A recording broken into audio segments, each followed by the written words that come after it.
कृष्ण चैतन्य देवं श्री राधा कृष्ण पादान सहगण ललिता श्री विशाखान्वितांश्च अनरपेत चिरात् करुणावतीर्णः खलु समर्पयेत् मुनुन्नत उज्ज्वलरसं स्वभक्तिस्यां हरिपुरः सुन्दर द्युतिपदं सन्निहितं सदाहृदयस्पन्दने आनंद लीलामय विग्रहाय मापदिव्योचन सुंदराय तस्मै महाप्रेम रसप्रदाय चैतन्य चंद्राय नमो नमो ब्रह्मण्य देवाय गो ब्रह्मण्य हिताय च जगद्दिताय कृष्णाय गोविन्दाय नमो मूकं करोति वाचालं पंगुलं घोषयते गिरिं जग्गीपातमहं वन्दे परमानन्दमाधवं कम्मलं हृदशैलं मुक्मापट्ट श्रुतिं जग्गीपातमहं वन्दे कृष्ण चैतन्यमीश्वरम्। जय गुरु सनातन भट्ट रघुनाथ श्री गोपाल भट्ट दास रघुनाथ এই ছয় বছর এক করি চরণ বন্দন যা হইতে বিঘ্ননাশ অভীষ্ট পূরণ বাঞ্ছা কল্পতরুভ্রষ্ট কৃপা সিন্ধু ভয়ে বচ পতিতানাং পাবনেভ্যো বৈষ্ণবেভ্যো নমঃ। সকল সদা বৈষ্ণবের প্রতি নমস্কার। তোমরা সবে পদধূলি দেব নমস্কার। অজ্ঞানতিমিরান্ধস্য জ্ঞানাঞ্জনা শলাকয়া চক্ষুरुन्मीलितं येन तस्मै श्री गुरुवे श्री ब्रह्मानंद निताय गौर हरि बोल। श्री ब्रह्मानंद निताय गौर हरि नारायणं नमस्कृत्य नरं चैव नरोत्तमं देवीं सरस्वतीं व्यासं ततो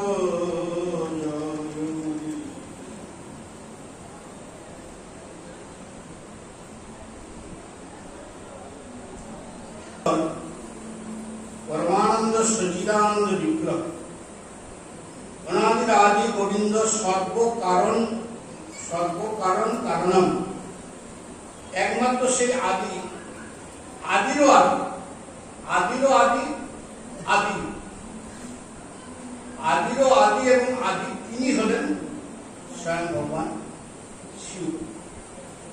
আমরা সেই ভগবানের বন্দনা করি যিনি আদি, যার পূর্বে কেউ ছিল না। তিনি হলেন একমাত্র, তিনি হলেন দ্রষ্টা, তিনি হলেন স্রষ্টা। আজ পর্যন্ত তাকে কেউ কখনো বুঝতে পারেনি এবং ভগবানকে আজ পর্যন্ত কেউ বুঝতে পারেনি এবং বোঝার চেষ্টাও করেনি, শুধুমাত্র ভ্রমিত হয়েছে। অনেকেই বুঝতে গেছেন, চেষ্টা করেছেন, বুঝার চেষ্টা করতে যে সেখানে কিন্তু অনেককে ভ্রমিত হতে হয়েছে। ভগবানকে আজ পর্যন্ত কেউ ঠিক কিন্তু বুঝতে পারেনি। মনে রাখতে হবে, ব্রহ্মা পর্যন্ত ভগবানকে ঠিক বুঝতে পারেনি যে ভগবান কি, ভগবান কি। তাহলে ভগবানকে বর্ণনা করেছে না, যে ভগবানকে যেভাবে বুঝেছে সেই কিন্তু ভগবানকে সেইভাবে বর্ণনা করেছে।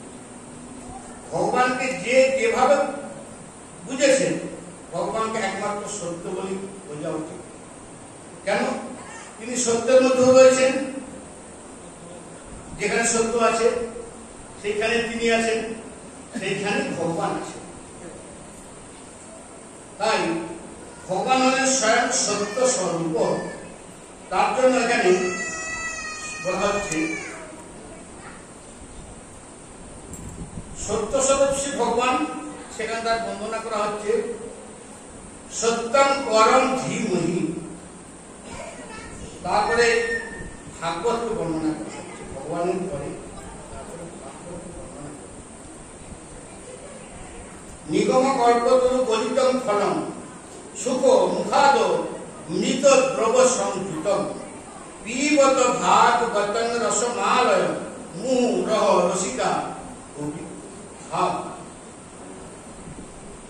তারপরে এখানে নরনারায়ণ ভগবান বন্দনা করা হয়েছে, ভগবতী সরস্বতীকে বন্দনা করা হয়েছে, বেদব্যাসকে বন্দনা করা হয়েছে। কেন? এই বেদব্যাসী কিন্তু এই ভাগবতের রচনা করেছে।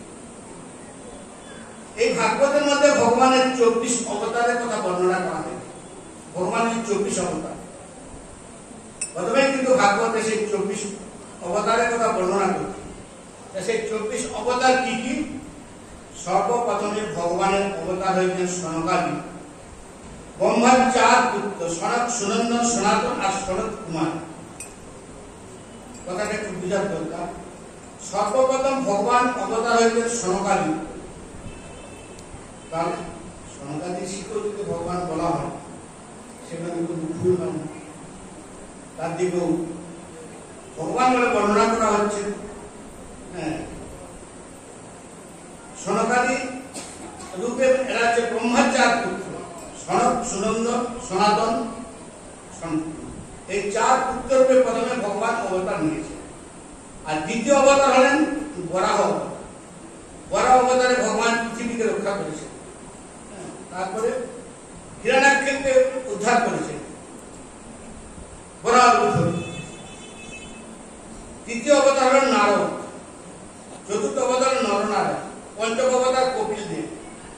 ষষ্ঠ অবতার হলেন দত্তাত্রেয় এবং সপ্তম অবতার যজ্ঞ। অষ্টম অবতার ঋষভদেব। নবম অবতার পৃথু। দশম অবতার হলেন মৎস্য অবতার। 24 অবতারের মধ্যে এই 10 অবতার হলো দশম যে অবতার, সেই দশম অবতার হচ্ছে মৎস্য। কিন্তু যখন আমরা ভগবানের প্রধান এই 10 অবতারের বর্ণনা করি, এখানে প্রথম অবতার হচ্ছে মৎস্য অবতার। তারপরে হচ্ছে একাদশ অবতার হলো কুর্ম অবতার। দ্বাদশ হলো ধন্বন্তরী। ত্রয়োদশ যে অবতার, সেই ত্রয়োদশ অবতার হচ্ছে মহিম। চতুর্দশ অবতার হলেন নরসিংহ। পঞ্চদশ অবতার হলেন বামন। ষোড়শ মানে 16তম অবতার হলেন পরশুরাম। 17 মানে 7তম অবতার হলেন মহর্ষি বেদব্যাস। আর অষ্টাদশ অবতার হলেন রাম। 19 অবতার হলেন বলরাম এবং 20 অবতার হলেন কৃষ্ণ। 21 অবতার হল বুদ্ধ। তারপরে দ্বাবিংশ ভগবান কলি, শেষ যে কলিকে, এই হলো 22 অবতার পর্যন্ত। আর 2টি অবতার, এখানে আর 2টি অবতার গৌণ রাখছে। গৌণ অবতার হংস আর হয়গ্রীব। এই প্রকার 24 অবতারের এখানে বর্ণনা করেছে। মনে রাখতে হবে এই যে একবিংশ অবতার যে বুদ্ধ, যে কথাটা বলা হলো, একবিংশ অবতার হলো বুদ্ধ। তো বুদ্ধকে আবার গৌরহরি বা মহাপ্রভু অবতারও বলা হয়েছে। তাহলে ভাগবত দেখুন কি সুন্দরভাবে এগুলিকে বর্ণনা করছেন, দৃষ্টান্তগুলি দিচ্ছেন। বুদ্ধকে গৌরহরি মহাপ্রভুর অবতার বলে বর্ণনা করা হয়েছে। কিন্তু আমাদের যেহেতু ভগবানের মধ্যে এরকম কোন শব্দ নেই, বুদ্ধই শব্দটা রয়েছে, তার জন্য বুদ্ধই বলা হয়। আর বুদ্ধ বলতে কোন বুদ্ধ? এই গৌতম বুদ্ধ নয়। কিন্তু বুদ্ধ বলতে আমরা কিন্তু ধরে নেব যে গৌতম বুদ্ধ, কিন্তু গৌতম বুদ্ধ নয়। তাহলে বুদ্ধ বলতে কোন বুদ্ধ? না, এই বুদ্ধ গৌতম বুদ্ধ নয়। বিহারের মধ্যে গয়ার কাছে এক বুদ্ধ ছিল। এখানে সেই বুদ্ধকে ভগবানের অবতারের, ভগবানের যে অবতার, ভগবানের অবতার সেই বুদ্ধকে বলা। কিকট দেশের মধ্যে যে বুদ্ধ অবতার, কিকট দেশ, বিহারের মধ্যে কিকট দেশ আছে, সেই কিকট দেশের মধ্যে বুদ্ধ অবতার নিয়ে ধর্মের প্রচার করেছে, বেদের প্রচার করেছেন। সেই বুদ্ধের কথা এখানে বলা হচ্ছে। যুদ্ধের বিষয়ে আমাদের এখানে কিন্তু কোনো ধারণাই নেই, এবং সেরকম কিছু ডিটেলস কিছু মানে আলোচনা নেই।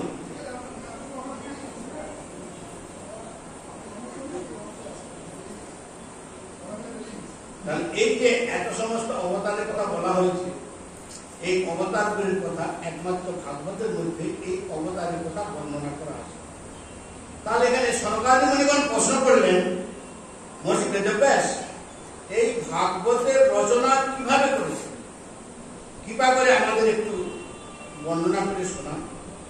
সুধীর মহারাজ বর্ণনা করছেন, এক সময় মহর্ষি বেদব্যাস নিজের আশ্রমে বসে আছেন। না, সেই বেদব্যাস যে আশ্রম বসে আছেন, সেই বেদব্যাস আশ্রম কোথায়?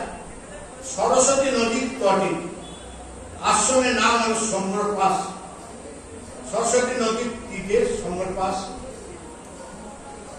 আমাদের সেই স্থানটা দর্শন করার সুযোগ হয়েছে একজন দুবার প্রায়।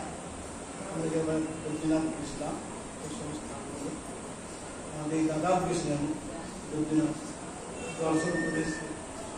আপনি বদ্রীনাথ গেছিলেন না? আপনি বদ্রীনাথ গেছিলেন না? ওইখানে ওই বদ্রীনাথ থেকে যেতে হবে আরো 8-10 কিলোমিটার দূরে, সরস্বতী নদীর তট। সেই সরস্বতী নদীর তটে সৌম্যপাস আশ্রম। এই সরস্বতী নদীর তটে সৌম্যপাস আশ্রম, তার নাম ব্যাস গুফা। সেইখানে সেই বেদব্যাসের আশ্রম। বেদব্যাস নিজের জীবনে কিন্তু অনেক অনেক গ্রন্থ রচনা করেছে, অনেক। 4 বেদ, সেই বেদকে বিভাজন করেছেন। ঋগ্বেদ, সামবেদ, যজুর্বেদ, অথর্ববেদ এবং 17টি পুরাণ। বিশ্বের সব থেকে বড় ইতিহাস। 17টি পুরাণের পরে এবার বিশ্বের যে সবচেয়ে বড় ইতিহাস সেই মহাভারত। এত সব রচনা করেছেন। এত সব রচনা করেও কিন্তু তার মনে কোনো শান্তি, মনের মধ্যে শান্তি বিরাজ করছে না, যেন সবসময় মনের মধ্যে একটা অশান্তি চলছে। কেন না, আমি এত সব তো রচনা করলাম, তাহলে এত সব রচনা করেও আমার মনের মধ্যে শান্তি বিরাজ হচ্ছে না কেন? এখন মনে হচ্ছে আমার কিছু যেন অপূর্ণ রয়ে গেছে, যেন কিছুই হয়নি, যেমন একটা শূন্য, একটা হতাশ, চিন্তিত হয়ে বসে আছে একাগ্র মনে। এমন সময় দেবর্ষিপাদ এসে উপস্থিত হলেন। নারদকে দেখে দেবর্ষিপাদ তাকে পুজো করলেন, অর্চনা করে আসন দিয়ে বসিয়েছেন। এখন নারদ মহর্ষি বেদব্যাসকে জিজ্ঞাসা করলেন, হে মহর্ষি, আপনাকে দেখে মনে হচ্ছে খুব চিন্তিত আছে, আপনার চিন্তার কারণটা কি বলুন? আপনার যে চিন্তা, সেই চিন্তার কারণ কি? বেদব্যাস বললেন, কি বলবো মহর্ষি, আমি তো এত সব করলাম, শাস্ত্র গ্রন্থ রচনা করলাম, তবে কিন্তু আমার মনের মধ্যে শান্তি নেই, কোনো প্রসন্নতা নেই। আরো হাসতে হাসতে বললেন, তুমি এত সব শাস্ত্র রচনা করেছো, ধর্ম, অর্থ, কাম্য, মুক্তির জন্য, কিন্তু শান্তির জন্য যেটা রচনা করা দরকার, সেই শান্তির জন্য যেটা রচনা করা দরকার, সেটা কিন্তু তুমি এখনো করো না। আর সেটা কি? বেদব্যাস প্রশ্ন করলেন, সেটা কি? নারদ বললেন, এই যে শাস্ত্র, এই শাস্ত্র গ্রন্থের মধ্যে তুমি স্বয়ং ভগবান বাসুদেব শ্রীকৃষ্ণের চরিত্র কোথাও কিন্তু বর্ণনা করোনি। মনে রাখবি, যতক্ষণ পর্যন্ত না কৃষ্ণ চরিত্র বর্ণন হবে না, ততক্ষণ পর্যন্ত মনের কোনো শান্তিও তুমি পাবে না, তোমার মন প্রসন্ন হবে না। কারণ কি জানো? শ্রীকৃষ্ণ, স্বয়ং শ্রীকৃষ্ণই হলেন কিন্তু পূর্ণ ব্রহ্ম, অনাদির আদি গোবিন্দ।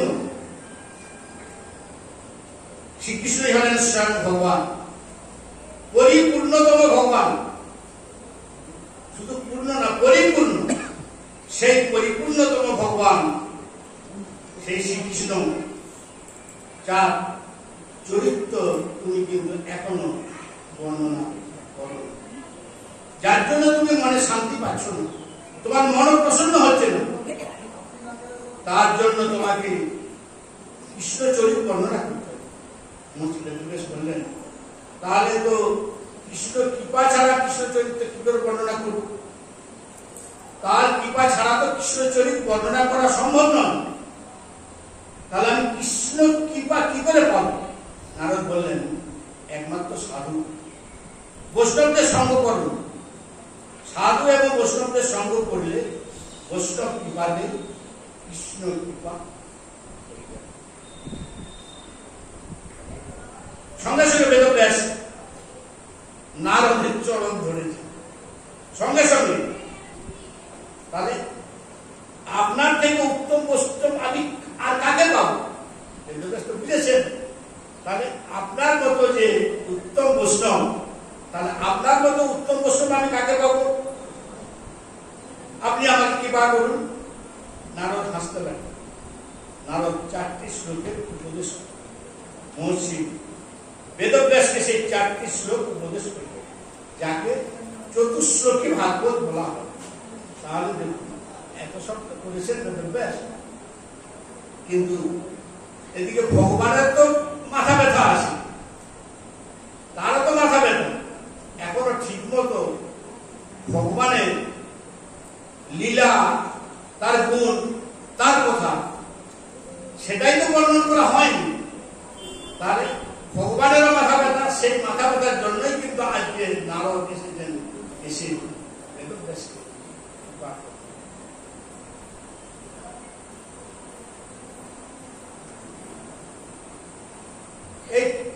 এই 4টি শ্লোকে তিনি উপদেশ প্রাপ্ত করলেন। মহর্ষি বেদব্যাস তাকে বিস্তার করলেন 18,000 শ্লোকে। মহর্ষি বেদব্যাস সেটাকে বর্ণনা করলেন। আর সেই গ্রন্থের নাম হলো শ্রীমদ ভাগবত মহাপুরাণ। শুধু পুরাণ নয়, মহাপুরাণ। বলুন, ভাগবত মহাপুরাণ কি? এই ভাগবত মহর্ষি বেদব্যাস নিজের পুত্র সুখদেব মুনিকে শুনিয়েছিলেন, সুখদেব মুনিকে পড়িয়েছিলেন। আর সুখদেব মুনি এই ভাগবত রাজা পরীক্ষিতকে শুনিয়েছিল। সনকাদি ঋষি প্রশ্ন করলেন, এই পরীক্ষিত কে ছিলেন? আর তাকে এই ভাগবত শোনাবার কারণ কি প্রয়োজন ছিল এই পরীক্ষিত মহারাজকে ভাগবত শোনাবার? সুধীর মহারাজ বর্ণনা করছেন যে এটা কিন্তু সেই সময়ের কথা, যখন মহাভারতের যুদ্ধ শেষ হয়ে গেছে।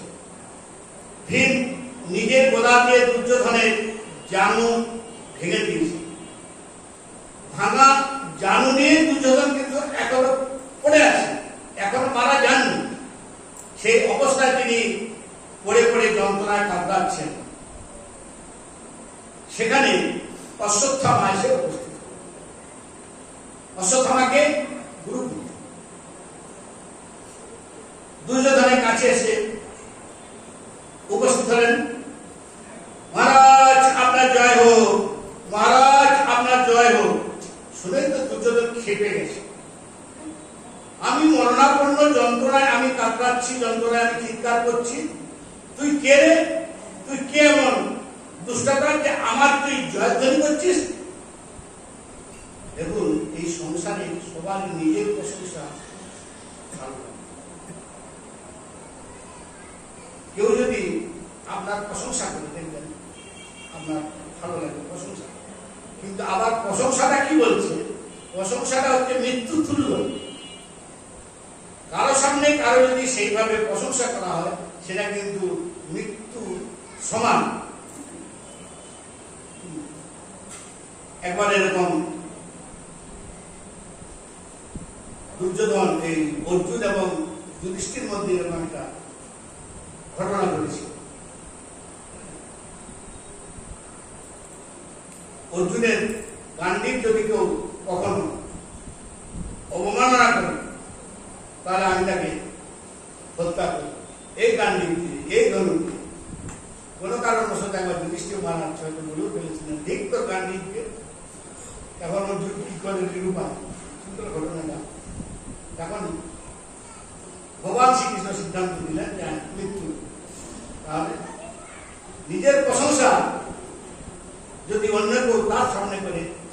কিন্তু সেখানে মৃত্যু সমান। তাই সবাই নিজের প্রশংসাটা কিন্তু ভালো লাগে, আবার প্রশংসা শুনতে অন্যের মুখে যদি প্রশংসাটা আসে সেটা আরো শুনতে ভালো, কিন্তু কতক্ষণ সেটা ভালো লাগবে? যতক্ষণ তার সময় ভালো লাগবে, সুন্দর সময় আছে সেই সময় কিন্তু সেই প্রশংসাটা শুনতে ভালো লাগবে।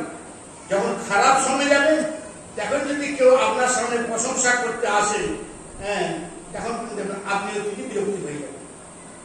তাই দুর্যোধন বললেন, অশ্বত্থামা নাটক বন্ধ করো, আমার অবস্থা তুমি দেখতে পাচ্ছ না? তখন অশ্বত্থামা বললেন, আপনার পরিস্থিতিতে, আপনার যে পরিস্থিতি এর জন্য কিন্তু দায়ী আপনি নিজেই দায়ী।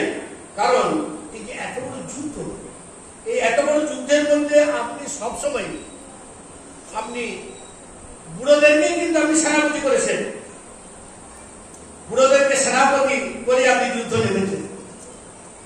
তাহলে বুড়োদেরকে সেনাপতি করলে কেউ কখনো কি যুদ্ধে জয়লাভ করতে পারে? তাহলে আপনি যদি একবার আমাকে এই যুদ্ধে সেনাপতি করতেন, যদি আমাকে দায়িত্ব দিতেন, তাহলে আমি পঞ্চ পাণ্ডবের মাথা এনে আপনার চরণে ফেলে দিতাম, আপনার সামনে পঞ্চ পাণ্ডবের মাথা দিয়ে দিতাম। দুর্যোধন তো শরীর চোখ কেটেছে বলে, তাহলে এতদিন কোথায় ছিলেন গুরুপুত্র? এতদিন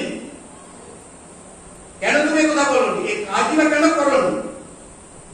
সৈন্য হয়ে যুদ্ধ করেছ, আর সৈন্য হয়ে এবং সেনাপতি হয়ে যুদ্ধ করার মধ্যে পার্থক্যটা কোথায়? তফাৎ আছে কি? আপনি যদি আদেশ করেন তাহলে আজকে রাতের মধ্যে আমি এই পঞ্চপাণ্ডবের মাথা এনে আপনার সামনে হাজির করতে পারি। ও আচ্ছা আচ্ছা, এত বড় কথা! যদি তুমি পঞ্চপাণ্ডবের মাথা এনে দিতে পারো তাহলে তোমাকে আমার অর্ধেক রাজত্ব আমি দিয়ে দেব। অশ্বত্থামা চললেন পঞ্চপাণ্ডবের মাথা। এদিকে পাণ্ডবরা কি করছেন? বিজয় উৎসবে মেতে রয়েছে, যুদ্ধে জয়লাভ হয়েছে। এত বড় যুদ্ধ তো আজ পর্যন্ত কোনো সময়ই হয়নি।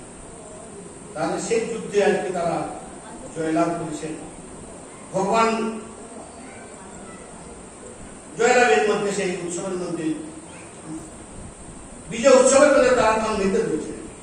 কিন্তু স্বয়ং ভগবান, তারা তো শান্তি নেই, ঘুম নেই। ভগবান চিন্তায় পড়ে গেলেন কি করা যায়। ভগবান পাণ্ডবদের বললেন, চলো আজকে আমরা গঙ্গার ধারে ঘুরতে যাই। পাণ্ডবরা কিন্তু একবারও প্রশ্ন করলেন না কেন যাও। এটাই হলো ভগবানের প্রতি পাণ্ডবদের সমর্পণ এবং আত্মবিশ্বাস। দেখুন, আমরা অনেক সময় সমর্পণ তো করি কিন্তু বিশ্বাস করি। সমর্পণটা করেছি বটে কিন্তু বিশ্বাসটা করতে পারি না। বিশ্বাস নেই, যেখানে সমর্পণ করি না সেখানে বিশ্বাসও নেই। তাই যেভাবে শিশু সন্তান মায়ের কোলে থাকে, তো মায়ের কোলে থাকে, সে কিন্তু নিজের আনন্দে এবং বিশ্বাসের সময় কিন্তু মায়ের কোলে ঘুমিয়ে থাকে। কারণ তার তো তেমন ভয় থাকে না, মা আমাকে রক্ষা করবে, সব সময় আমার রক্ষা করতা মা, তাই তার ভয় থাকে না। সেই সম্পর্কে যেমন শিশুর বিশ্বাস, তাই যেখানে সমর্পণ নেই তার মানে সেখানে পূর্ণ নেই। গোবিন্দের প্রতি পাণ্ডবদের পূর্ণ সমর্পণ হয়েছে। তাই ভগবান বললেন, আর সবাই তার সঙ্গে চলবে। চলুন আজকে একটা গঙ্গার ধারে একটু বেরিয়ে আসি। সঙ্গে সঙ্গে পঞ্চপাণ্ডব বললেন, চলুন, সঙ্গে চললেন। ভগবানের কেন চিন্তা হয়ে গেছে? ভগবানের চিন্তা হবেন না কেন? পাণ্ডবরা নিজেদের সর্বস্বতা ভগবানকে সমর্পণ করে দিয়েছেন। পাণ্ডবদের তাদের নিজেদের বলে কিছু রাখেন, সবটাই তারা ভগবান শ্রীকৃষ্ণ চরণে কিন্তু তারা অর্পণ করে দিয়েছে, সমর্পণ করেছেন। যদি আপনি আপনার সর্বোচ্চ কাউকে, সর্বস্ব যদি কাউকে সমর্পণ করে দেন, তখন কিন্তু আপনার যে তার দায়িত্বটা কিন্তু বেশি বেড়ে যাবে। আপনি গাড়ি কোথাও যাচ্ছেন, আপনার তো কোনো টেনশন নেই, টেনশনটা থাকবে ড্রাইভার। অবশ্যই সে জানে যে এতগুলো যাত্রীকে আমি নিয়ে যাচ্ছি, এতগুলো যাত্রীর দায়িত্ব কিন্তু আমার আছে। আপনি গাড়িতে ঘুমাচ্ছেন, বসছেন, নড়ছে, চড়ছেন, হ্যাঁ, কিন্তু ড্রাইভার যদি ঘুমিয়ে যায় তাহলে কি হবে? সেই যাত্রীরাও চিরনিদ্রা নির্জিত হয়ে যাবে। তাই সেই ড্রাইভারের বেশি চিন্তা থাকে। তদ্রূপ জীবনের সারথি যখন ভগবানকে করে দিয়েছেন, সারথি, রথের যে সারথি, জীবনের সারথি, জীবনের সারথি যখন ভগবানকে তারা করে দিয়েছে, তখন দায়িত্ব তো ভগবান। তাই ভগবান আসলে আমাদের দায়িত্ব কেন নেবেন না? দায়িত্বটাকে তো নিতেই হবে, কারণ আমরা নিজেদের দায়িত্ব ভগবানের চরণেই তো সমর্পণ করে দিয়েছি। আমরা কি ভাবি আমরা করছি, আমি করছি, আর যেখানে আমি তত্ত্ব রয়েছে সেখানে ভগবান থাকে। শূন্যের কোনো দাম নেই, কিন্তু শূন্য যখন কারোর পিছনে গিয়ে দাঁড়িয়ে যায়, তখন শূন্য দাম থাকে। একবার পিছনে যদি শূন্য দাও, তাহলে সেই শূন্যের দাম কিন্তু বেড়ে গেল।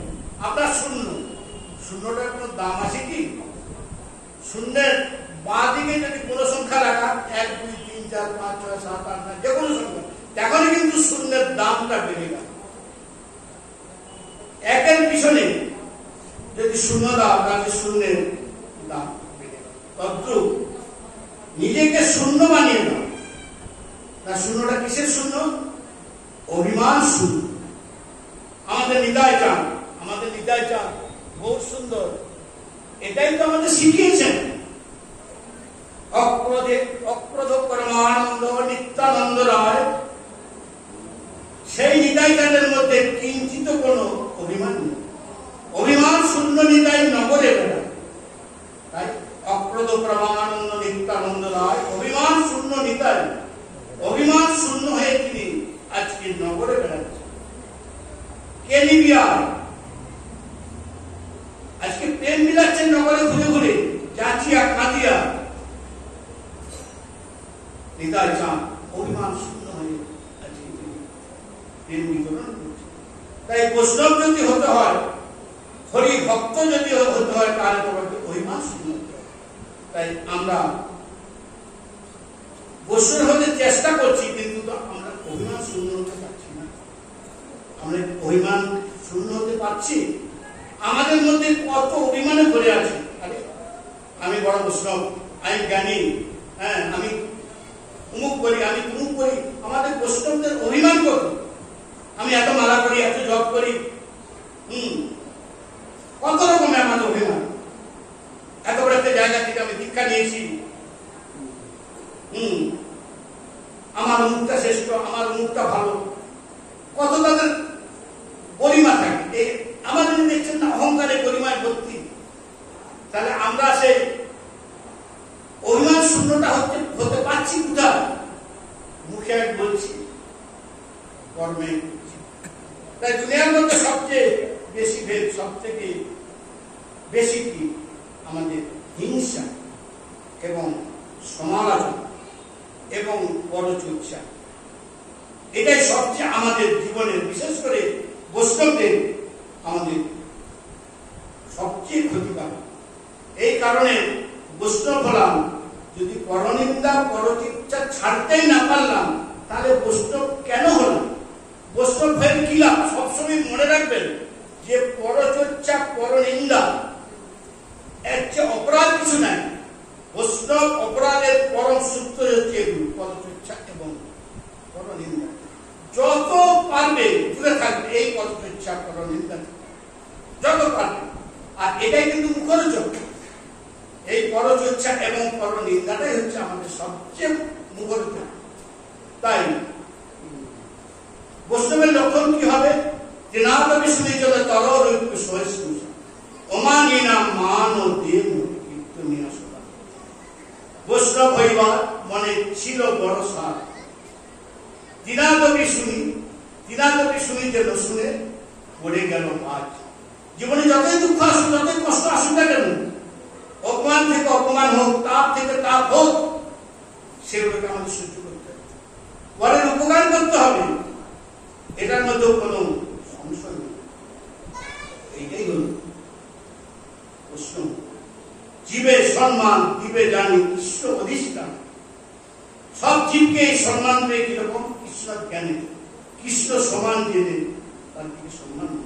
অমানি না মানে তোমাকে যদি অপমানও করে তবুও তুমি তাকে অপমান তো করবেই না, বরঞ্চ সম্মান করে দেবে।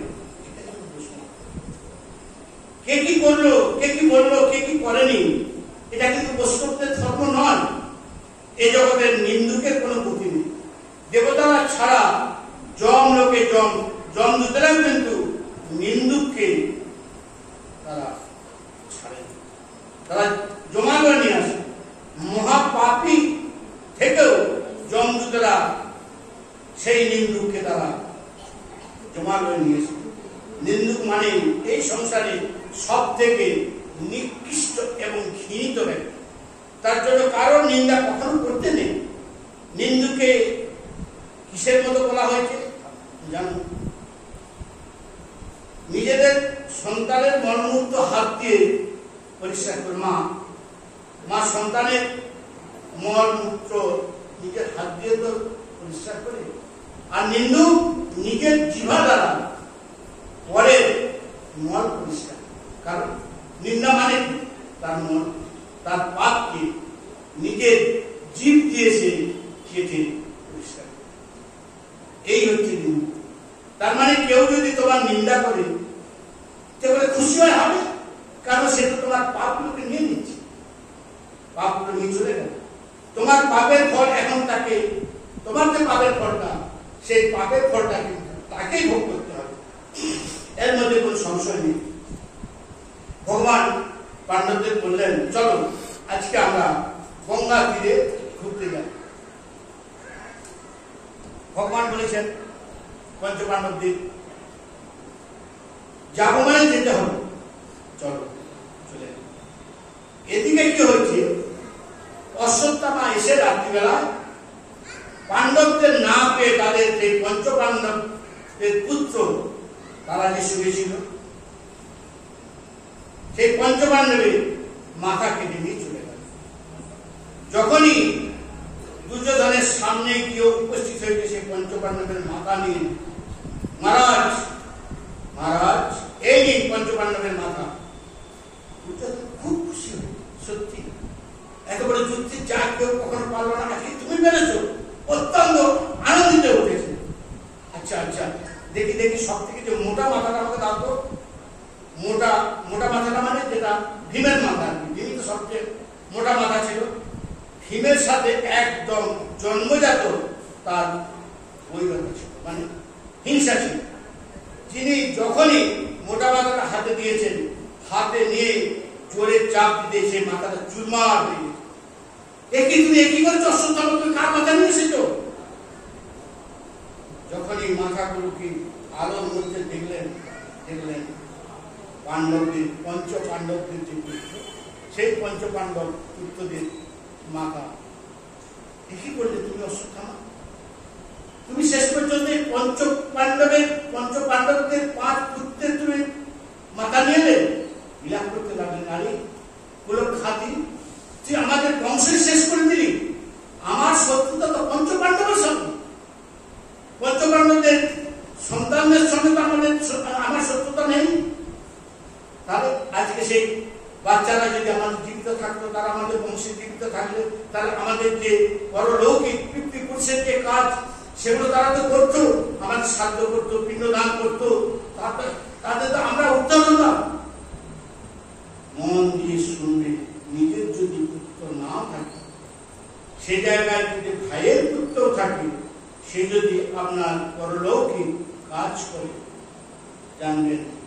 উদ্ধার থেকে। বংশের মধ্যে কেউ যদি তার নামে শ্রাদ্ধ করে, পিণ্ডদান করে, তবুও তার উদ্ধার থেকে। তাই দুর্যোধন এই বিয়োগ নিজে দেহ ত্যাগ করে দিলেন। এই বিলাপ করতে করতে তার নিজের দুর্যোধন নিজের দিন দেহ ত্যাগ। সেখানে দুর্যোধনের মৃত্যু হয়ে গেল। দুর্যোধনের বরদান ছিল তার মৃত্যু অত সহজ হবে না। তার মৃত্যু সহজ হবে না। তার মৃত্যু তখনই হবে যখন তার জীবনে দুঃখ, সুখ আর দুঃখ একই সাথে উপস্থিত হবে। বরদানটা দেখে সুখ এবং দুঃখ এরকম বরদান থেকে পেয়েছে। সুখ পঞ্চপাণ্ডবের মাথায় এনে দিয়েছে, আনন্দিত হয়েছেন, অত্যন্ত সুখী হয়েছেন। কিন্তু সুখটার সঙ্গে সঙ্গে যে দেখলেন যে এটা তো পঞ্চপাণ্ডবের মাথা নয়, পঞ্চপাণ্ডব সন্তানদের মাথা, সঙ্গে সঙ্গে দুঃখ হয়ে ভেঙে পড়ল। সঙ্গে সঙ্গে দুঃখ উপস্থিত। খুব খুশি হয়েছিল কিন্তু পঞ্চপাণ্ডবকে মেরে দিয়েছিল। তার সঙ্গে সঙ্গে দুঃখ হয়ে গেল। পাণ্ডব নয়, পাণ্ডব পুত্রদের মেরেছে। একসঙ্গে দুঃখ এবং সুখ উভয় যখন উৎপন্ন হলো তখন দুর্যোধনের দেহ ত্যাগ। তাহলে এইদিকে সকাল হতে যখন পাণ্ডবগণকে নিয়ে ভগবান ফিরেছেন গৃহের মধ্যে, করুণ ক্রন্দন চলছে গৃহের মধ্যে। সমস্ত মাতৃগণ সেখানে ক্রন্দন করছে। অর্জুন যখন সেই দৃশ্য দেখলেন, পঞ্চ পাণ্ডবের পুত্র পড়ে রয়েছে, 5 পুত্রের কারো কোনো মাথা নেই। সঙ্গে সঙ্গে অর্জুন গর্জিত হয়ে উঠলেন, গান্ডীব হাতে নিয়ে বললেন, যতক্ষণ পর্যন্ত ওই দুষ্টকে আমি এখানে বন্দি বানিয়ে না আনতে পারি ততক্ষণ পর্যন্ত আমি নিজের মুখ দেখাবো না। এই প্রতিজ্ঞা করে রথে উঠে বসলেন। ভগবান রথ নিয়ে চললেন। অশ্বত্থামা সাথে ঘোর যুদ্ধ। অশ্বত্থামাকে বন্দি বানিয়ে নিয়ে এলেন, দ্রৌপদীর সামনে রাখলেন বন্দি বানিয়ে। দ্রৌপদী, তুমি বলো, তোমার তো 5 সন্তান, তাহলে তোমার সন্তানদের যে হত্যা করেছে বলো, এদের কি সাজা দেওয়া হবে? দ্রৌপদী যখন দেখলো অশ্বত্থামা কাঁদছে এবং থরথর করে কাঁপছে ভয়ে, তখন দ্রৌপদীর দয়া ছেড়ে দাও। একে তো ব্রাহ্মণ, তার উপরে গুরু। অশ্বত্থামা গুরুবৎ গুরু পুত্রেষু, গুরু পুত্রবৎ গুরু সমানি, মানে গুরুর যে পুত্র তাকে গুরুর সমানই কিন্তু সম্মান দেওয়া, গুরুর সমানই তাকে সম্মান করা উচিত। তার জন্য তাকে ছেড়ে দেওয়া হবে। ভীম গর্জনা করে উঠলেন, দ্রৌপদী তুমি কি বলছো? অর্জুন তোমাকে ছেড়ে দেবে? দেখো, দুঃখে হয়তো দ্রৌপদীর মাথা খারাপ হয়ে গেছে। যার 5টা সন্তানকে মেরে ফেলেছে তার মাথা কি ঠিক থাকতে পারে? নিশ্চয়ই তার মাথা ঠিক নেই। মেরে ফেল, এই দুষ্টকে মেরে ফেল। যুধিষ্ঠির বললেন, দাঁড়াও, এখনো তো আছি। আমরা যাকে সবকিছু সমর্পণ করেছি এখনো তো তিনি আছেন। একবার তাকে আমরা জিজ্ঞাসা করি, আমরা একবার তাকেই জিজ্ঞাসা করি। অর্জুন গোবিন্দ দিকে তাকিয়েছেন। গোবিন্দ বললেন, মনে রাখবে, ব্রাহ্মণ যতই পতিত হোক না কেন, পতিত ব্রাহ্মণ মানে কি? ব্রাহ্মণ যদি নিজের আচরণ থেকে বিমুখ হয়ে যায়। ব্রাহ্মণ আচরণ কি? ব্রাহ্মণের আচরণ শিক্ষা ধারণ। ব্রাহ্মণের মাথার শিখা থাকবে, কাঁধে বইতে থাকবে, উপবিত্র মানে বইতে থাকবে, নিত্য গায়ত্রী মন্ত্র জপ করবে। ব্রাহ্মণ কদাচিৎ কখনো কুখাদ্য খাবে না, কুপান করবে না। ব্রাহ্মণ গায়ত্রী উপাসনা করবে। অন্য কোনো দীক্ষা না নিলেও ব্রাহ্মণের যে চাল বেদে যে অধিকার, যতক্ষণ পর্যন্ত গায়ত্রী দীক্ষা হবে না ততক্ষণ বেদের মধ্যেও তার অধিকার। তাহলে ব্রাহ্মণ যখন বৈদিক অধিকারী হয় তখন তাকে যজন যাজন পরিহত করে। এখন ব্রাহ্মণ যদি জুতো বিক্রি করে, মদ মাংস বিক্রি করে, তখন সে পতিত হয়। ব্রাহ্মণ যদি মাছ ধরে, মাছ বিক্রি করে, তাহলে সে ব্রাহ্মণ তখন সেই ব্রাহ্মণ কৃত যজন যাজন ইত্যাদি তার নিষ্ফল। ব্রাহ্মণের শুদ্ধের কাছ থেকে কোনো দান নেই, দক্ষিণা নেই। ব্রাহ্মণ যদি নিজে কর্ম না করে, ব্রাহ্মণোত্তর কর্ম না করে, ব্রাহ্মণের কাজ না করে, অর্থাৎ যে যে কাজগুলো ব্রাহ্মণের করা উচিত সেগুলো যদি না করে, তখন তার পতন হয়ে যায়। তাই পতিত ব্রাহ্মণ হয়ে যায়, তখন তার দ্বারা কৃত পূজা পাঠ কোনো কাজে লাগে। যে ব্রাহ্মণ সুরাপান করে তার মুখ থেকেও যদি কেউ বেদ পাঠও হয়, তাহলেও তার দেহ কিন্তু পবিত্র হয় না। তখন পতিত ব্রাহ্মণ থেকেও শুদ্ধ মানে সৃষ্টি হয়ে যায়। ভগবান বললেন, এমন যদি ব্রাহ্মণ পতিত হয়ে যায়, নিকৃষ্ট হয়ে যায়, তবুও সে অবদ্ধ শত হলেও জন্মগতা ব্রাহ্মণ। এত কিছু কাজ করছে, এত কিছু খারাপ কাজ করছে, তার সত্ত্বেও তার জন্মটা হচ্ছে ব্রাহ্মণ। তার জন্মটা ব্রাহ্মণ। সাপের বাচ্চা বিষ্ণা থাকলেও তো সাপ, সেই সাপ হত্যা করলে তো সর্প হত্যার দোষ তোমার উপরে লাগবে। তদ্রূপ ব্রাহ্মণ যতই পতিত হোক না কেন, তাকে মারা যাবে, হত্যা করা যাবে না, হত্যা করা যাবে না, তার দুষ্টকে ছাড়াও যাবে। শাস্ত্র কি বলবেন যে ব্রাহ্মণ যতই কিছু পাপ করুক না কেন, কুকর্ম করুক না কেন, তাকে হত্যা করা যাবে না।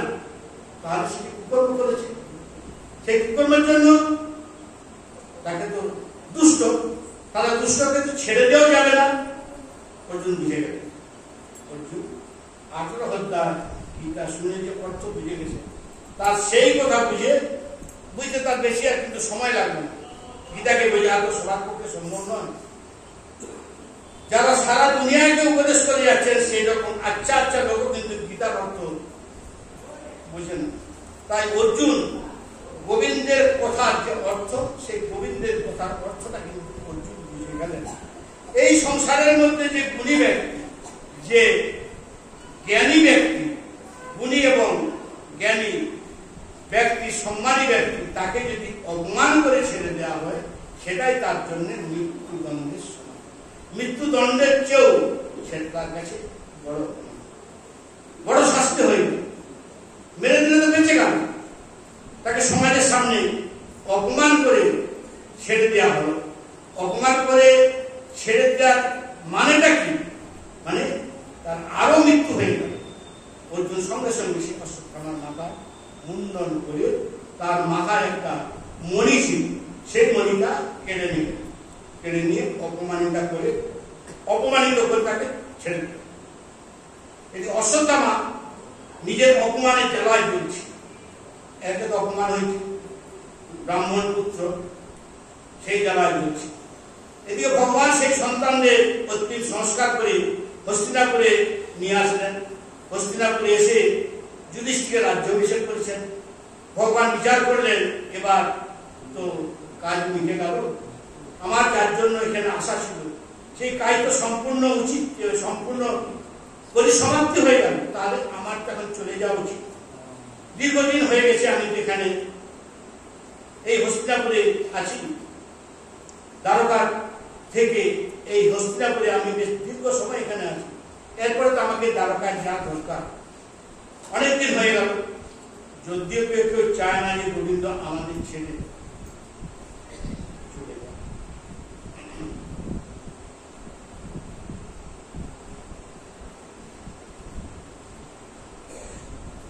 কেউ কখনো চায় ভগবান আমাকে ছেড়ে যায়? সবাই ভগবানকে বিদায় দিতে এসেছেন, বিদায় তো দিতে হবে, দ্বারকাতে যেতে হবে। তাই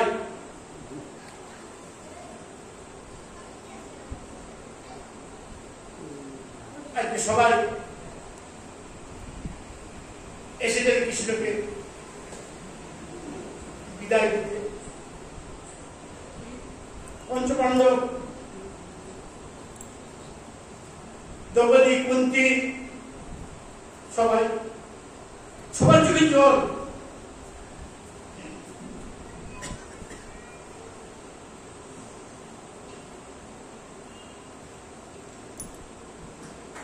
ভগবান চলে যাচ্ছেন, এতদিন তো সব দিক থেকে আমাদের রক্ষা করেছেন, আজ দিন আমাদের ছেড়ে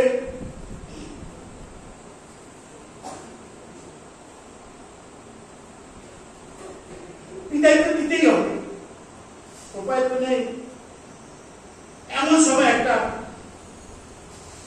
ঘটনা, ঘরের মধ্যে ভগবতী উত্তরা একা বসে আছেন। তখন সেই উত্তরার গর্ভে সন্তান, তাই তিনি ঘরের মধ্যে বিশ্রাম নিচ্ছেন। সকলে কৃষ্ণকে বিদায় দিতে এসছেন। তার ইচ্ছা ছিল আমি যাই, কিন্তু তিনি সন্তান সম্ভবা, তাই তিনি ঘরের মধ্যেই আছেন। যেহেতু তার গর্ভে সন্তান রয়েছেন, তাই গর্ভবতী স্ত্রীকে সবসময় সাবধানে থাকা উচিত। একজন সুসন্তানকে জন্ম দিতে হলে গর্ভবতী স্ত্রীকে, গর্ভবতী মাকে খুব সাবধানে জীবনযাপন করা উচিত। যাত্রার সঙ্গে এখানে সেখানে যাওয়া উচিত নয়। যাত্রার সঙ্গে কোনো আজে বাজে ফালতু কথা বলা উচিত নয়। কারোর সঙ্গে খারাপ ব্যবহার করতে নেই। তাকে তার ফল ভোগ করতে হয়। তাই গর্ভবতী স্ত্রীকে যতটা সম্ভব তাকে আনন্দে থাকা উচিত, ভালোভাবে থাকা উচিত। তার সঙ্গে আধ্যাত্মিক জগতে কথা বলা, যেমন কীর্তন শ্রবণ করা, হরিকথা শ্রবণ করা, যাতে তার গর্ভ থেকে যেন সুন্দর শ্রেষ্ঠ সন্তান জন্মায়। স্ত্রীর গর্ভে সন্তান নিয়ে যে পরিস্থিতি ভোগ করবে, তার প্রভাব গর্ভস্থ সন্তানের উপরেই কিন্তু পড়বে। যেখানে সেখানে গর্ভবতী স্ত্রীকে যেতে নেই, যাত্রা রাতে খাবারও খেতে নেই, যাত্রা এটাও খেতে নেই। যার জন্য উত্তরা গৃহের মধ্যেই রয়েছেন। এদিকে অশ্বত্থামা যখন কি করেছেন, মনে মনে বিচার করলেন, সবাই তো কৃষ্ণকে বিদায় দিতে চলে এসেছেন, তাহলে এই সময় উত্তরা তো একা ঘরের মধ্যে, তার গর্ভ যদি আমি নষ্ট করে দিই তাহলে পাণ্ডবদের বংশ ধ্বংস হয়ে যাবে। দেখুন কিরকম দুষ্ট, যে দুষ্ট, হ্যাঁ, মানে তার দুষ্টমের কিন্তু শেষ নেই। এখন সে চিন্তা করছে যে আমি যদি উত্তরার গর্ভকে যদি আমি শেষ করে দিতে পারি, তাহলে কিন্তু আমি এই পঞ্চ পাণ্ডবদের সমূলে আমি বিনাশ করে দিতে পারব।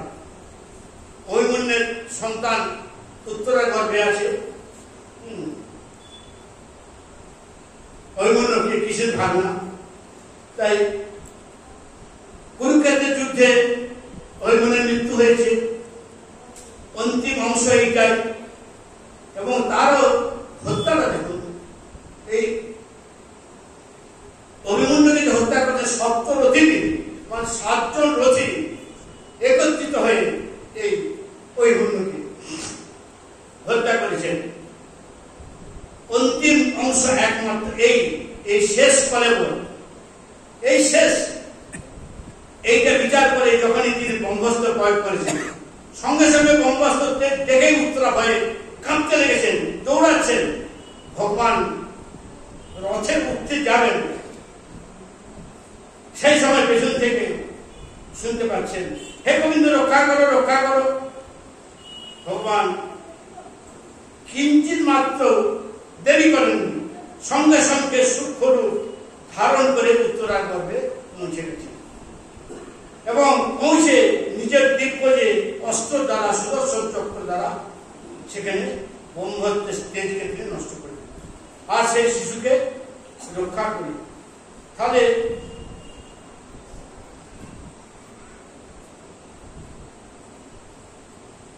সেই শিশুকে তিনি রক্ষা করলেন। সৃষ্টির মধ্যে প্রথমবার দেখা গেল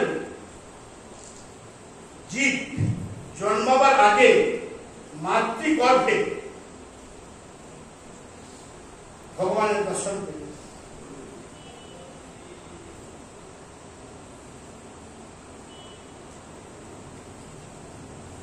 ভগবান তাকে রক্ষা করে যখনই চতুর্ভুজ রূপ ধারণ করে প্রকট হলেন, সবাই কিন্তু সেটা দেখলেন। দেবী উত্তরাকে রক্ষা করে চতুর্ভুজ রূপ ধারণ করে তিনি সেখান থেকে বেরিয়ে এলেন। ভগবতী কিন্তু সঙ্গে সঙ্গে গোবিন্দের চরণে পড়ে গেলেন। কেন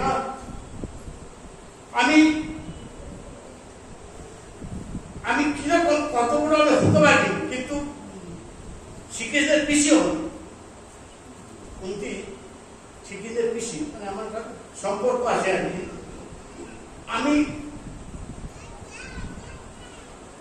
আমি কিরকম হতে পারিনি। আমাদের সামনে শ্রীকৃষ্ণ এতদিন আছেন, এখনো আছেন, সাক্ষাৎ পরম ব্রহ্ম পরমেশ্বর কেউ আজ আপনি চিনতে পারলেন না, জানতে পারলেন না যে এই পরম ব্রহ্ম পরমেশ্বর তিনি আমাদের মধ্যেই আছেন। তোমাকে শুধুমাত্র আমি ভাইপো বলে জানতাম, ভাইয়ের ছেলে বলে, এতদিন পর্যন্ত তোমাকে আমি ভাইয়ের ছেলে বলেই মনে করেছি, ভাইপো বলে আমি তোমাকে জানতাম। ভগবান বললেন, পিসি কি বলছো পিসি? আমি তো ভাইপো পিসি। তুমি স্বয়ং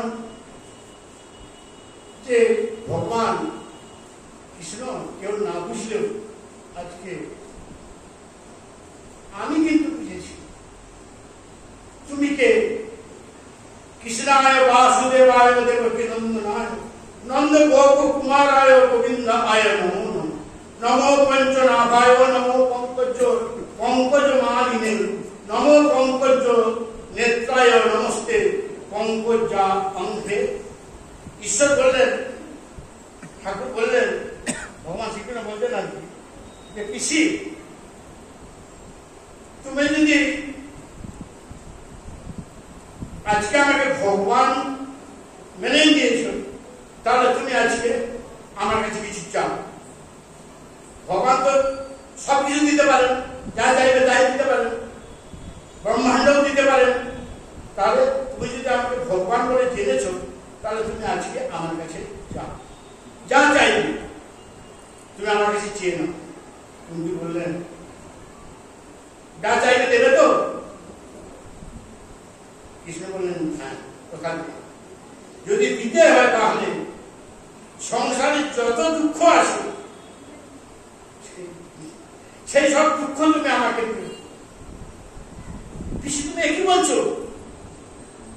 জগতের জীব আমার কাছে কত কিছু চাইছে, সুখ চায়, সম্পত্তি চায়, বৈভব চায়, লাভ চায়, পূজা চায়, প্রতিষ্ঠা চায়, কত কিছু চায়, কত বৈভব চায়। আর আজকে তুমি কি চাচ্ছ? যে সংসারের মধ্যে যত দুঃখ আছে তুমি সেটা আমাকে দাও। কেন তুমি দুঃখ চাইছো? কিন্তু বললেন, দুঃখ কেন চাইছি জানো? কৃষ্ণ, যখন দুঃখ হয় তখন তোমার কথাটা আমার অনেক অনেক বেশি করে মনে হয়। জীবনে যদি দুঃখ না থাকতো তাহলে ভগবানকে কিন্তু কেউ ডাকতো না। কখন ডাকে? তাই ভগবতী কিন্তু ভগবানের কাছে দিব্য স্তুতি করে নিলেন, যেটাকে কুন্তি স্তুতি বলা হয়। এই স্তুতিটাকে বলা হচ্ছে কুন্তি স্তুতি। তুমি যদি দিতেই হয় আমাকে দুঃখ দিও। ভগবতী কুন্তির এই প্রকার ভাব দেখে, পাণ্ডবদের এই প্রকার ভাব দেখে আরো কিছুদিনের জন্য হস্তিনাপুরে ভগবান হয়ে গেল।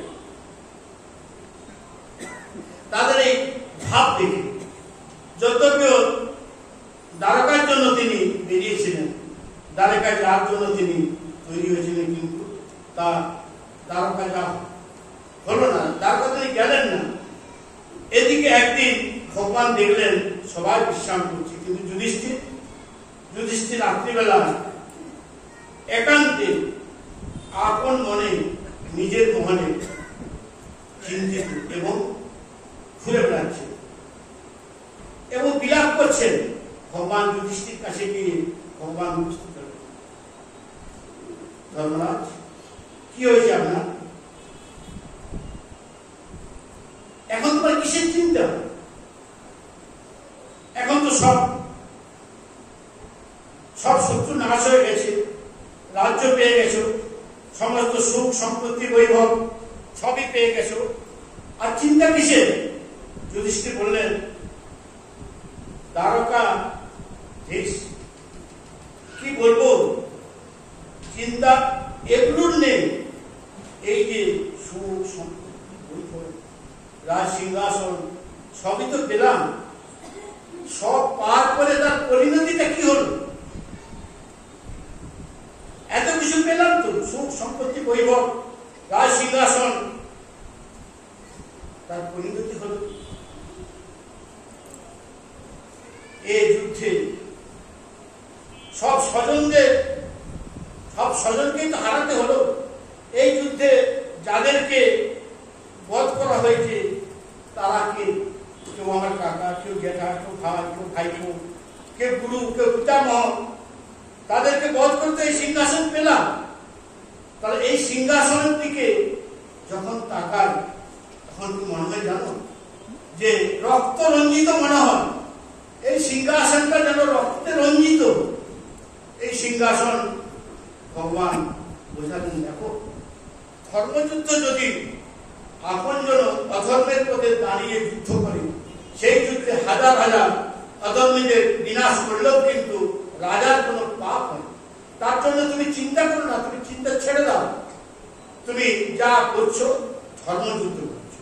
যুধিষ্ঠির বললেন, গোবিন্দ, আমি তোমাকে আমার মনের ব্যথা বোঝাতে পারবো না। আমার মনের থেকে দুঃখ, আমার হৃদয়ের মধ্যে কি জ্বালা, কি ব্যথা, আমি সেটা তোমাকে কি করে বোঝাবো? সেটা আমি বোঝাতে পারবো না, আর তুমিও বুঝতে পারবে। যুধিষ্ঠিরকে বুঝাবার আর চেষ্টা করবে। যে বুঝতে চায় না তাকে বোঝাবার যায় না, যে বুঝতে চায় তাকে বোঝানো যায়। কিন্তু ভগবান বিচার করলেন যে এইভাবে তার যুধিষ্ঠিরকে ছেড়ে দেওয়া যায় না। কারণ কারোর ভিতরে যদি হতাশ চলে আসে তাহলে সে নিজের প্রাণকেও শেষ করে দিতে পারে। হতাশা এমনই জিনিস। আগে দুপুরবেলা এই কথা নিয়ে প্রসঙ্গে আগে কিন্তু বলছিলাম, বলে তখন মানুষের মনে তো হতাশা আনতে, হতাশই এই জীবনের বড় অঘটন ঘটতে যায়। যেমন মানুষ খুব একাকী হয়ে যায়, হতাশ হয়ে যায়, আমার কেউ নেই, আজ আমার কেউ নেই, আমি একাকী। এমন অবস্থা একটা মানুষের চলে আসে না, যেমন সে আত্মহত্যা করে দেয়। এরকম অনেক অনেক কিছু ঘটনা দেখা যায়। তাহলে হতাশটা একটা মানে এমনই জিনিস, যদি হতাশ চলে আসে তাহলে সে নিজের প্রাণকে শেষ করতে পারে। তাই যুধিষ্ঠিরকে বোঝাতে হবে, বোঝাতে তো হবে। কে বোঝাবে? একজনই আছেন, তিনি হলেন কুরুক্ষেত্রের রণপ্রাঙ্গণে পড়ে রয়েছেন পিতামহ ভীষ্ম। পিতামহ ভীষ্মের তো এখন মৃত্যু হয়নি। পিতামহ ভীষ্ম শরশয্যায় পড়ে আছেন, 2 মাস হয়ে গেছে। সেই শরশয্যায় দেখুন, ভীষ্মের ইচ্ছামৃত্যু বর ছিল, তার ইচ্ছামৃত্যু বর হয়েছে, অর্থাৎ পিতামহ যখনই চাইবে তখনই কিন্তু তার মৃত্যুবরণ হয়ে যাবে, তখন মৃত্যু হয়ে যাবে। কিন্তু তবুও তিনি এখনো দেহত্যাগ করছেন না, এখনো তিনি মৃত্যুবরণ করছেন না। ইচ্ছা মৃত্যু থাকতেও কেন? কারণ তার কারণ শুধু একটাই আছে। পিতামহ ভীষ্মের যে শেষ ইচ্ছা, পিতামহ ভীষ্মের শেষ ইচ্ছাটা কিন্তু আপনার এখনো কিন্তু পূর্ণ হয়নি। পিতামহর অন্তিম ইচ্ছা জীব যদি অন্তিম ইচ্ছা পূর্ণ না করে দেহত্যাগ করি, তাহলে তাকে কিন্তু আবার এই সংসারে আসতে হবে। তাই ভগবান পাণ্ডবকে নিয়ে পিতামহর সামনে এলেন। ভগবান শ্রীকৃষ্ণ পঞ্চপাণ্ডবকে সঙ্গে নিয়ে আবার সেই কুরুক্ষেত্র রণাঙ্গনে পিতামহ যেখানে বিশ্ব মানে সরস্বজ্জায় সজ্জিত, সেখানে উপস্থিত পাণ্ডবগণ পিতামহকে প্রণাম করলেন। প্রণাম। সামনে যখনই দ্বারকাধীশকে দেখেছেন, বিশ্ব দেখলেন দ্বারকাধীশ, পিতামহ বিশ্ব ভাবে বিভোর হয়ে গেল। অশ্রুবিন্দু ঝরঝর করে ঝরছে, কোনো কষ্ট নেই। দেখুন, লাখ লাখ তীর তার শরীরের মধ্যে বিঁধে আছে। সব মানে তীরের শয্যা তিনি শায়িত হয়ে আছেন, কিন্তু তার মনের মধ্যে কোনো ক্লান্তি নেই, কোনো ক্ষোভ নেই। অশ্রুবিন্দু ঝরঝর করে ঝরছে। ভগবান বলেন, কষ্ট হচ্ছে তাই না? পিতা বলেন, না না না, কি বলছো কৃষ্ণ? কষ্ট দেহের নয়, আমার দেহের কোনো কষ্ট নেই। তাহলে কষ্ট হলো মনে। সামনে এই যে অনন্তকে ব্রহ্মাণ্ডের নায়ক দাঁড়িয়ে আছেন, আমার সামনে অনন্তকারী ব্রহ্মাণ্ডের যে নায়ক সঞ্চালক তিনি দাঁড়িয়ে আছেন। তার আমার কি কোনো কষ্ট থাকতে পারে? আমি তাকে তো ভালো করে স্বাগত করতে পারছি না। ভগবান বললেন, তোমার এই সন্তান নতুন নতুন রাজা হয়েছে, তো তাকে তুমি একটু উপদেশ করো। এই সন্তান তোমারই, নতুন রাজা হয়েছে, রাজ সিংহাসনে বসেছেন, অতএব তোমাকে তো উপদেশ করা উচিত। তুমি তাকে কিছু উপদেশ করো। পিতামহ বিশ্ব যুধিষ্ঠিরকে উপদেশ করলেন, দান ধর্মানা রাজ্য ধর্মানা মুখ্য ধর্মানা বিভাগ অসৎ স্ত্রী ধর্মানা ভাগবত ধর্মানা সমাসক্কা স্বয়ং। দান ধর্ম, রাজধর্ম, স্ত্রী ধর্ম, ভাগবত ধর্ম, এগুলো বলছে। সেই সময় পিতামহ যুধিষ্ঠিরকে উপদেশ করছেন। সেই সময় সূর্য মকর রাশিতে প্রবেশ করছে। এখানে একটা মজার কথা,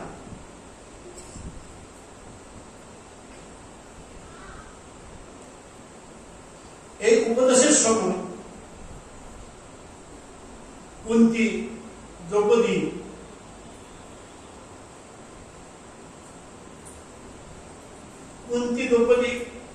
এরাও এসেছিলেন। পিতামহ উপদেশ দিচ্ছেন, সে ধর্ম, যেসব ধর্ম রাজ শাসনের জন্য, রাজকার্য পরিচালনার জন্য যেগুলো প্রয়োজন, সেই সবগুলো যে রাজার পক্ষে এগুলো প্রয়োজন, সেই উপদেশটা দিচ্ছেন। সেই সময় কিন্তু দ্রৌপদী হেসেছিলেন। তাই টিকাকারগণ বলছেন, দ্রৌপদী হাসলেন কেন? না, হস্তিনাপুর রাজসভায় যখন আমার বস্ত্র হরণ হচ্ছিল, তখন এই উপদেশ রাজধর্ম কোথায় ছিল? তা মনে মনে তার ভাবটা উদয় হয়েছে। আজকে পিতামহ যে এই ধর্ম দিচ্ছেন, তখন সেই ধর্ম, সেই উপদেশ পিতামহ কোথায় ছিল? তখন বলছেন, দেখুন, তিনি তখন রাজ অন্যের প্রতিপালিত, দুর্যোধনের অন্যের যিনি প্রতিপালিত, তাহলে যেহেতু তিনি দুর্যোধনের অন্যের প্রতিপালিত, তখন তাকে সেই দুর্যোধনের হয়ে কথা বলতে হবে। আই তো তার কোন অন্যের প্রতিপালিত নয়, তার দেহ আজকে রক্ত শূন্য, শুধু জীবনটুকু বেঁচে আছে সরসজ্জার উপরে। কেন? ইচ্ছা মৃত্যু, যখন ইচ্ছা করবেন তখন মৃত্যুবরণ হবে। আজকে তিনি অন্তিম সময় পিতামহ যুধিষ্ঠিরকে উপদেশ করছেন। সেই সময় সূর্য মকর রাশিতে প্রবেশ করছে। মকর সংক্রান্তি, সেই মকর সংক্রান্তি দিন সূর্য মকর রাশিতে আসেন, মানে উত্তরায়ণ শুরু হয়েছে। ভগবান বললেন, পিতামহ তোমার কোন অন্তিম ইচ্ছা রয়েছে? পিতামহ বললেন, আমার শুধু একটাই অন্তিম ইচ্ছা, অন্ত সময় আমি তোমার সেই রূপ দর্শন করতে চাই, যে কি রূপ না যে রূপ নিয়ে তুমি সকল ব্রজবাসীদের আনন্দ প্রদান করেছ, আনন্দ দিয়েছ, সেই রূপ শঙ্খচক্র গদাপদ্মধারী চতুর্ভুজ রূপ নয়। তাহলে আমি তোমার সেই রূপ দেখতে চাই, ব্রজের বংশীধারী রূপ দর্শন করতে চাই।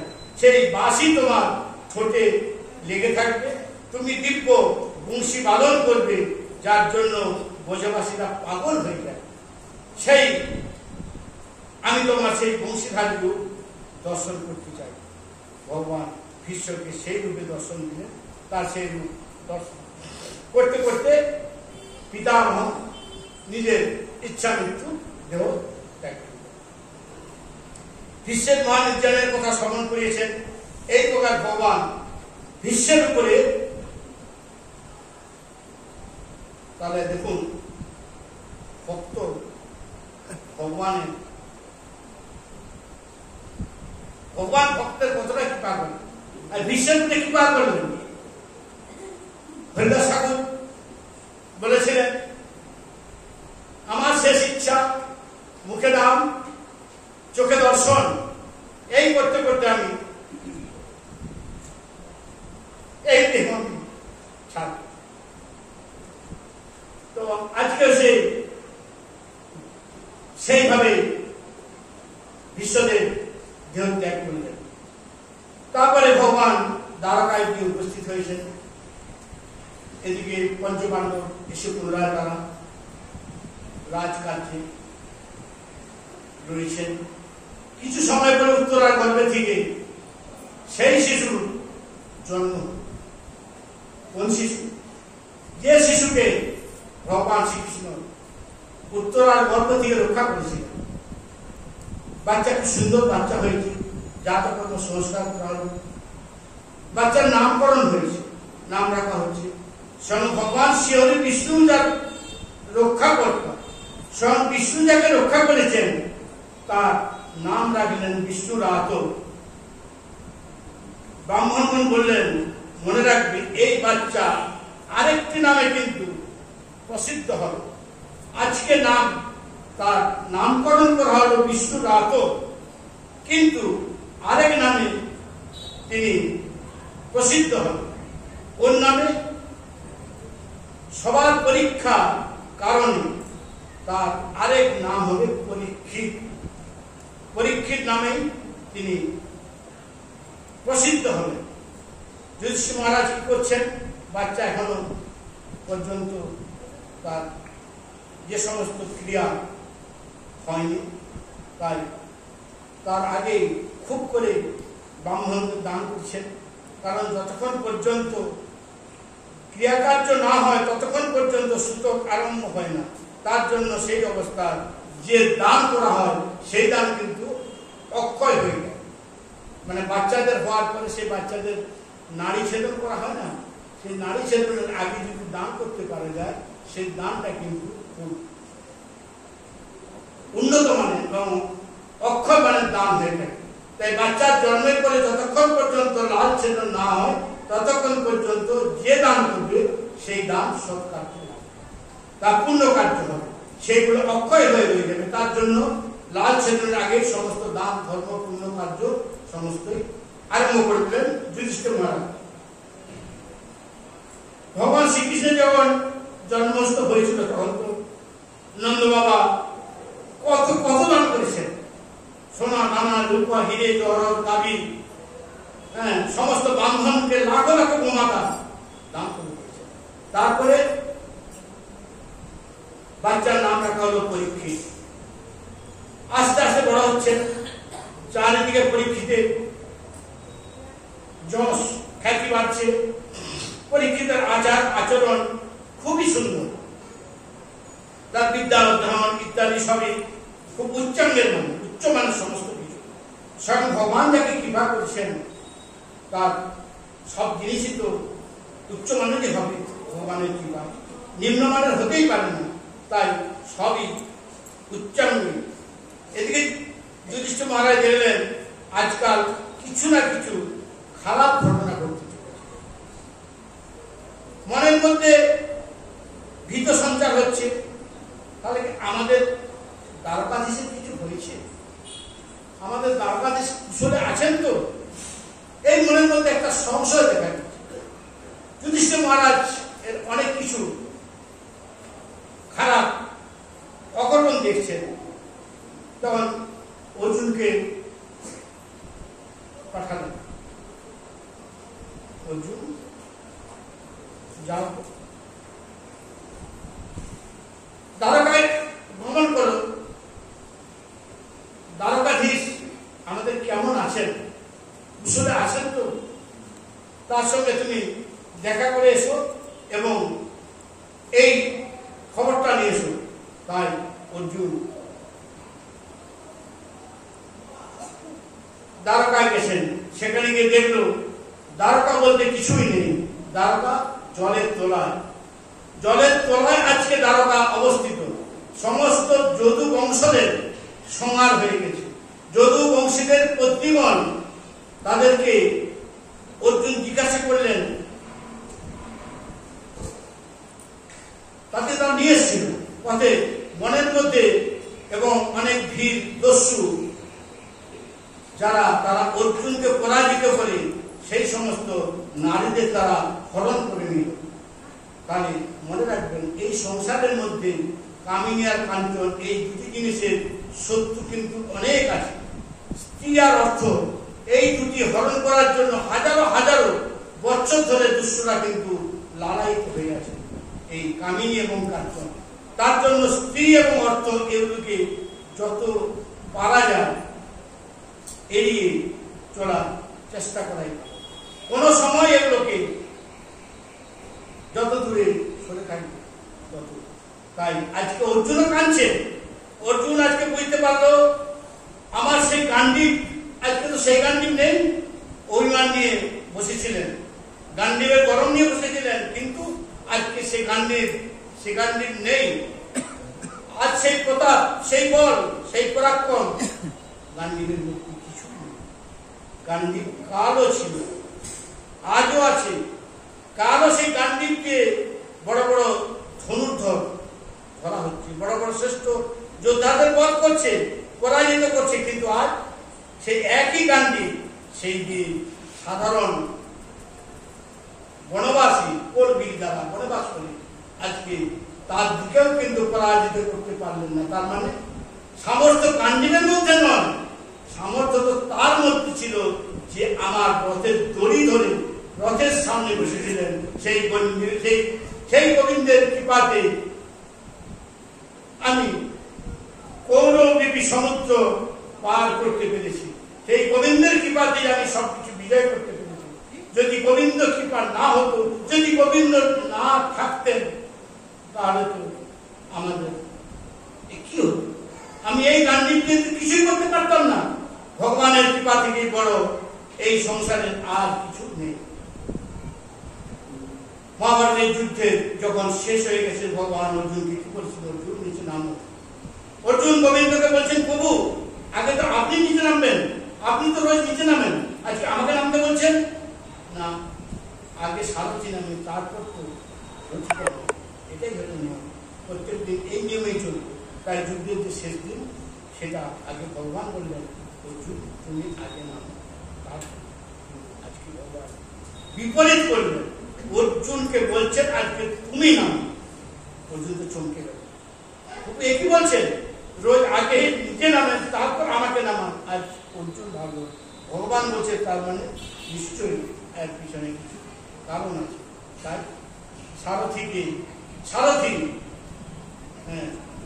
রথিকে নামিয়ে তারপর আজ এইখানে বিশ্রাম রইল।